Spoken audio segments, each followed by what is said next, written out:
Jonas Molinda, vous pensez que cette transition est déjà en panne. Quels sont les éléments objectifs qui vous font dire aujourd'hui que la transition gabonaise est en panne?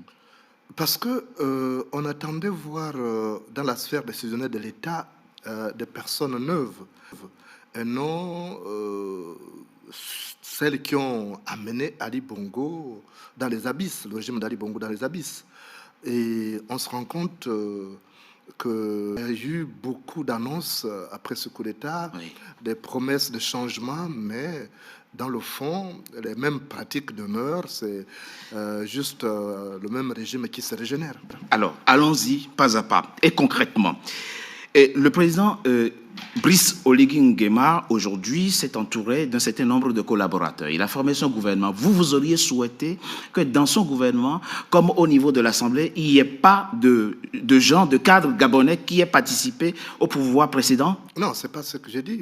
Alors, expliquez-nous. Tout simplement, il y a des visages qu'on ne voulait plus revoir dans ces Gabons nouveaux entre griffes. Oui. Parce que ces visages-là ont participé à des crimes économiques, à des crimes de sang. Oui. Et on se disait que si on veut repartir pour un Gabon nouveau, il fallait quand même mettre ces personnes à l'écart, surtout que ces personnes se doivent de répondre de leurs actes devant la loi. On ne fait pas la toilette avec de l'eau sale. Aujourd'hui, vous avez dans votre pays une première dame qui est en prison. Vous avez même le fils de l'ancien président qui est en prison pour des crimes commis. Non, écoutez, ce n'est pas un pas qu'il faut saluer? J'aurais salué à me rompre les phalanges, comme je l'ai fait avec le coup d'État. Oui. Si cette mesure-là, cette rigueur s'appliquait à tous ceux qui ont contribué à la destruction du Gabon. Or là, on a l'impression qu'il s'agit juste d'un règlement de comptes entre membres d'une pègre.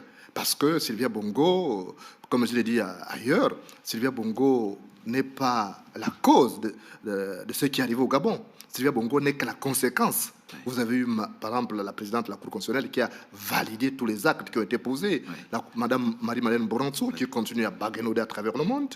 Vous avez eu les premiers ministres qui étaient là, Alain-Claude Bilibinze et bien d'autres. Oui. Ils étaient nombreux qui ont participé à cette forfaiture pour tromper le peuple. Pourquoi je tiens rigueur à M. Oligui? Parce qu'il était patron de renseignement. Oui. Okay? Oui. Donc, il a un dossier sur chacun. Il connaît ces personnes-là.